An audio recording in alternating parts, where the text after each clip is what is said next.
Hello friends, this is Worm, so long as Bungie exists, and today I wanted to make one last video about all of the stuff that's been going on with Bungie. I'm choosing to do this all just kind of in one video because I've seen, don't know what that was, I've seen a billion other YouTubers posting like 5, 6, 7, 8 videos. I don't want to do that. I just want to get it all out in one video, in one conversation. So yeah, of course we talked about the layoffs that just happened. I'm not really going to talk about that. If you want our thoughts on that, you can go check out that video and watch that one because it has its own dedicated discussion. But some things I want to talk about were Project Payback and Destiny 3. And mind you, all this stuff that we're going to be talking about, none of it's been like hardcore confirmed by Bungie, right? This is all coming through like leaks and stuff like that. And guys, I think that we should take leaks with a pinch of salt, right? Like anytime there's a leak, regardless of however,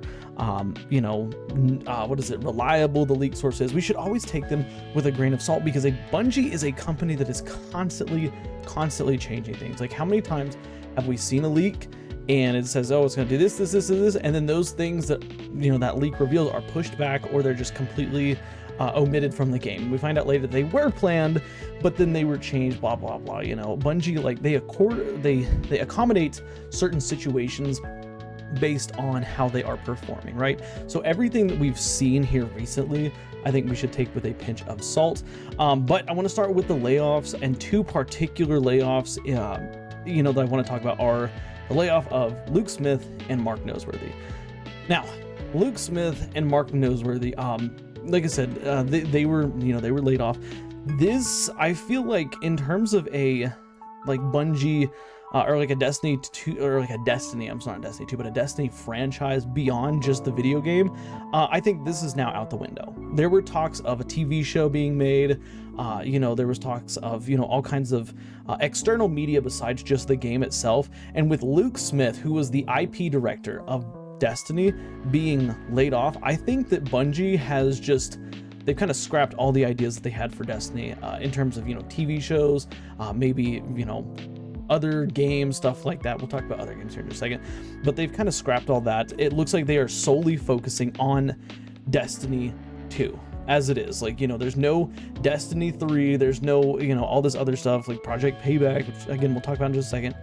But especially with the leaving of Luke Smith, this really solidifies that Bungie isn't interested anymore in doing external media. No TV shows, no books, none of that, right? And I think that's a very important deal. Also, remember, Luke Smith, he's been with the game since 2014. He was the game director at one point. He was a developer. Like he's had a lot to do with the game. But I think that we don't take this at don't take this to a deep level, like, oh my god, they fired like one of the most influential people on the game. They fired the guy that's in charge of all the media because he was no longer needed. Okay, this is not a sign that the game is necessarily just going to disappear and fall off the map. Now it could be, and if I remember, we'll go back and talk about that in just a little bit. But with Luke Smith being let go, I think all it means for Bungie is that they're not doing TV shows and all that other extra stuff on Destiny. They're simply sticking with the game, because mind you, Tyson Green, who was the game director, was not fired. Okay, Tyson Green is still there. So Bungie that's Bungie's, I guess, almost way of saying that, hey, the game is still going to exist. The game is still going to be what it is. Okay, so I want to kind of, put that out there. Mark Noseworthy, I'm actually not really sure what he did. Let me look it up real quick. Okay, so I just looked it up. Mark Noseworthy, it looks like he's in charge of like Sandbox and stuff like that. Which, that's more, in my opinion, that's a little bit more worrisome than Luke Smith leaving. Again, I'm not like happy that Luke Smith is gone. Like it's not fair to him. And like, I really wanted to see Destiny TV shows and stuff like that, but Mark Noseworthy, being removed, like he was kind of in charge of Sandbox. It makes me wonder if they are just basically condensing that position. Like they're not just like firing Sandbox because they're not gonna do Sandbox. It makes me wonder if they're going to combine the Sandbox team with other parts of Destiny 2. Maybe Tyson Green, for example, will take over the as Sandbox design head as well as game director. Like, I think that's probably what's more likely. Again, I think Bungie knows that they can't just like abandon Destiny 2, and everybody's losing their mind about, oh my god, like Destiny 2, it's over, it's dead. I've seen a bunch of really funny memes on Destiny dying, and I'm gonna share them anyways. I don't think Destiny 2 is dead. I don't think it's really in the dying state yet either. I think that we're going to drop into a slow period where Bungie's going to attempt to get their stuff together, essentially, you know, and try to work things out so that they're internally getting back up in the green, so to speak, because this whole situation, all this conversation and all this stuff that's happening is because they were running out of money. I mean, it started back when they sold themselves to Sony, right? But yeah, that's that whole situation. Now, in terms of Project Payback and Destiny 3, according to reports, Destiny 3 was never a thing. Like, they never made Destiny 3. It wasn't in development. It wasn't canceled. Like, it never existed. Project Payback, which I thought for a time was Destiny 3. Like, until I heard this, like, now I'm kind of second guessing it. But Project Payback was essentially a kind of a Destiny spin-off. It took place in the Destiny universe, but it was more of a, if I'm not mistaken, it was more of like a MOBA type game, right? So, you know, it was third person, open world kind of situation, which would have been really cool to see.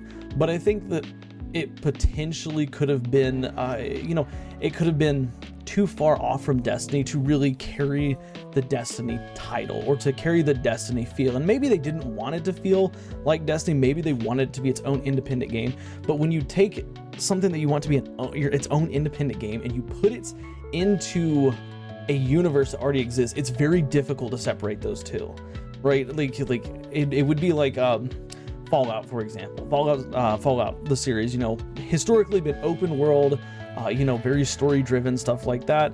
Then you have games like Fallout 76, which is still open world, but now it's like this MMO RPG style game. Like, it took a really big turn, and a lot of people don't play Fallout who historically have loved Fallout 76, Fallout the series, don't play Fallout 76, you know. And so I think that that's kind of a similar situation. I feel like that might be the reason why it was scrapped, because it's like, hey, this isn't really gonna work all that well. And of course they don't have the money for it, you know. They want to focus on just Destiny and just Marathon. Now, in terms of just Marathon and just Destiny, I want to issue the same kind of warning, I guess, that I issued last year, I think it was, when we kind of first heard about Marathon. Bungie, do not put Destiny 2 on back burners for Marathon. Okay, remember, like, you know, it's kind of what they did with Halo, right? They had Halo, they developed Halo, lots of Halo games. Halo was a wildly popular game. Destiny came along, Halo pushed by the wayside. Like, I don't like Halo, if I'm not mistaken, it doesn't even get really like updates anymore. Like, yeah, people still play it, but it has had no new games in like a decade. It's kind of a series that I don't really see. Well, I don't think, actually, I think I might be wrong in saying that. I might be wrong saying that there's been no new Halo games, but neither here nor there. Halo is not a live game, like a living game like Destiny 2 is. Like, Destiny 2 still has, you know, tons of players. It still has constant updates, sandbox changes. You know, it is a live game. Halo is not a live game. And one of the reasons why I think Bungie was successful with Destiny 2 is because Destiny 2 was really the first game of its kind. You know, it's like this sort of MMO, sort of, you know, build crafting, sort of, you know, all different things, but it also has elements of PvP and elements of PvE. Like, it has kind of a little bit of everything for everybody, right? And that's what made Destiny 2 so popular. And then, of course, as time has gone on, we've gotten more build crafting. I mean, Final Shape just dropped. We got the ability to combine like multiple different elements. Like, the build crafting has never been better as of right now in Destiny 2. If Bungie puts all of their resources into Marathon, and if they want to kind of snuff out Destiny 2, I'm not necessarily against that. Like, obviously I don't want Destiny 2 to die, but I'm not necessarily against Bungie moving away from Destiny 2 and focusing more on Marathon. But the thing with Marathon that has me concerned is that it is an extraction shooter, and extraction shooters are very niche game modes. And we've seen it time and time again. Games will pop up, they have huge popularity for, you know, a couple months, maybe a year, because they are these extraction shooters, they are, you know, battle royale, stuff like that, and then they just fall off. Okay, and really the only game that has stayed on top of the battle royale scene, I guess, is Fortnite. I mean, some people argue PUBG. I haven't really seen anybody play PUBG, like, on media and stuff lately. I know people still play it. I know they do, but at the same time, like Fortnite, I'm seeing Fortnite stuff everywhere, but it's because Fortnite doesn't just have Battle Royale. Fortnite has all kinds of stuff in it, and they are, who is it? Bungie? Or not Bungie, I'm sorry, Activision. I think Activision owns Fortnite. I don't know who owns Fortnite, but they're putting a lot of time, money, and effort into that game. Like, that's like the only thing that they're focusing on. But with that being said, extraction shooters are hit or miss. Games like The Division, for example. The Division, like, again, that was a it wasn't an extraction shooter, but it was, it's kind of got that same vibe to it. What's another extraction shooter? What is it? DMZ, right? DMZ from Call of Duty. The DMZ. That was, again, not a super popular game mode or anything like that. So extraction shooters, they have to be really, really good. And of course, we know from a couple months ago that Bungie invited a bunch of players, like Tarkov players and stuff like that. Tarkov is actually a very popular game. But they invited a bunch of players from games like Tarkov and stuff like that to come play Marathon as an extraction shooter. And remember, none of them said that they would play Marathon in its current state. And that's probably the reason why I got pushed back another year. And so, like, I caution Bungie to, be careful just letting go of Destiny once Marathon has shipped. Be careful letting go of Destiny after, a couple months of Marathon doing well, because I guarantee you Marathon's going to do very well the first couple of, months that it's been out. Like, it's going to. And I think that one of the things that Bungie has historically been bad at is, gauging the longevity of things. Like, oh, we just shipped this game. It's got Destiny 2, for example. We just launched Destiny 2, mega excitement, all this stuff. And then literally within like 3 months, everybody stopped playing it. And I don't want something similar to happen to Marathon, but then Bungie's also abandoned Destiny 2 and then their company just goes under, right? So that's, that's just a word of caution for Bungie. And that's, of course, we talked about, was it Destiny 3, how it's never been in existence. I'm kind of okay with that. Like, I think Destiny 3 would be a good reset button for Bungie, like, or just the Destiny franchise in general. Like, hey, we're gonna stop what we're doing now. We're gonna make Destiny 3.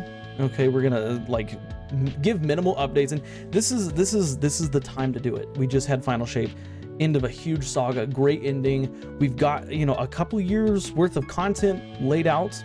Which again, we're gonna talk about Frontiers here in just a second, but we've got some episodes laid out and stuff like that, so that we have some time to start putting Destiny 3 into development. At the same time we're working on Destiny 2, at the same time we're working on Marathon, which I know that's kind of juggling a lot of different things. But that being said, Destiny 3 would be a good reset button, because they can take everything that they've learned over the past 10 years from Destiny 1 and Destiny 2 and put it towards Destiny 3. So the Destiny 3 is a game that everybody loves, they appreciate, they play regularly, and it has all these aspects, all these positive aspects, maybe without a lot of the negative aspects that come with Destiny 2. Or maybe not, I shouldn't say negative, but a lot of the sides of Destiny 2 that players aren't as big of a fan of, I guess. I think now would be the time to do Destiny 3. But again, we know that Destiny 3 has never been in development. We don't know if it's ever going to be in development. I think that it's very likely that Destiny 2 is the last game in the franchise.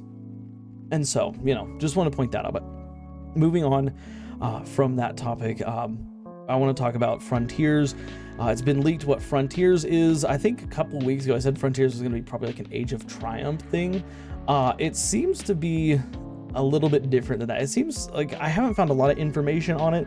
I also haven't been really digging into it because I've just kind of been sick of all the Destiny drama. I've been kind of staying off of Destiny YouTube, I should say. But I did look it up. It looks like it's going to be essentially kind of 2 seasons a year, but throughout those seasons, we're going to have various events and stuff like that. An event called a rally. And during these rallies, like, there's going to be rewards and stuff like that. Like, I think that a lot of people are giving this new system like a lot of flack, but I don't think it's necessarily a bad thing. Like, again, one of the things that we didn't like about the seasonal model is that it was too stale, right? it was boring. We get an expansion, then we get 4 seasons after that, and it was just boring like that. Bungie going forward said, hey, we're not going to do any big expansions. We're going to have smaller content packs that are coming, and they're going to have, X, Y, and Z. I think these content packs, so long as Bungie carries them out appropriately, I think these content packs could be a good deal.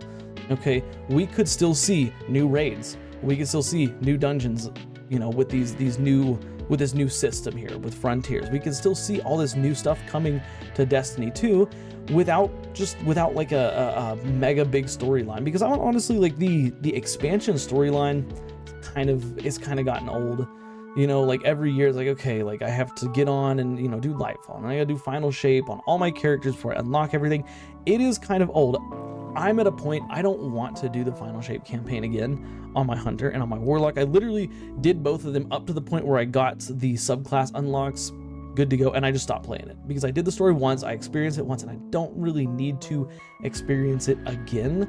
I think Bungie is very capable of having a decent story without having to have a expansion content dedicated to storylines.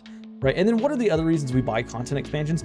For things like raids. I still think raids are going to happen. If raids don't happen, if there's, if we don't get any news on like new raids or even reprised raids from Destiny 1, reprised raids basically meaning Wrath of the Machine from Destiny 1, or maybe bring back the Leviathan from D2, Scourge of the Past, stuff like that, then I think that Destiny's going to be in a bad shape, because if they stop doing in the game content, that right there to me means it's the end of the road for Destiny.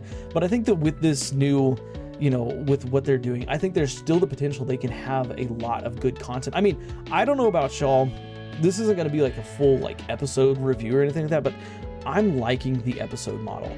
Like, it feels really fresh knowing that here in just like 2 weeks or something like that, we're going to get even more content. We're going to get a new exotic quest line, we're going to get a new storyline, we're going to get all this really cool new stuff. Like, I love the way that episodes are shaping out so far, and I know a lot of people, like, that's subjective, like a lot of people aren't going to agree with that. A lot of people are going to say, oh, like, I don't like the way the episodes are. But for me personally, I like that the content is kind of doled out, but it doesn't feel like we're being locked out of content. Like, I don't feel like we're being time gated out of the Choir of One, which is the new exotic auto rifle that's going to be coming next season. I don't feel time gated out of it. Why? Because we've got so much stuff. We got Aberrant Action, we got Corrasion, these 2 new weapons this episode, and I think just like yesterday or the day before, I finished both my patterns. Now I get to start playing with them and experiencing them and enjoying them, for what they are. And then by the time I'm kind of getting bored and like, okay, like, yeah, whatever, it's all right, new content's gonna come. Now I get to go out and get Choir of One. Now I get to finish the storyline. Now I get to see, about Maya Sundaresh and all that. Spoiler alerts, in case you haven't done this week's storyline. But yeah, I mean, I think that Destiny's still looking to potentially be in a good shape. And of course, we talked in the video about the layoffs. I don't think Bungie's abandoning Destiny 2. I think that they are really concerned about the health of Destiny 2, and so they're rerouting their resources to focusing on Destiny 2, the video game, exclusively. And so I don't know, like, that's all my thoughts on everything that's going on. This is going to conclude all these thoughts, like, unless something absolutely crazy happens in the next couple days. This video is going to serve as a thoughts video and stuff like that. And if you want to know more about my thoughts, like, talk to me in the comments. Like, I like to interact with people in the comments and stuff like that, and we can keep it going down there. But this is going to be the end of discussing all this drama and stuff and leaks and stuff going on with Destiny 2. But with that being said, of course, I want to hear all your thoughts on everything that's going on, because there's a lot happening. I don't think it's the end of Destiny 2. I'm just going to leave you with that. Of course, drop a like, helps the channel out a lot. Subscribe for more daily Destiny content, conversations, debates, discussions, all that good stuff. Guys, do me a favor, watch the videos you see on the end screen here, because for whatever reason, YouTube thinks you will like them. See you on the next one. Bye for now.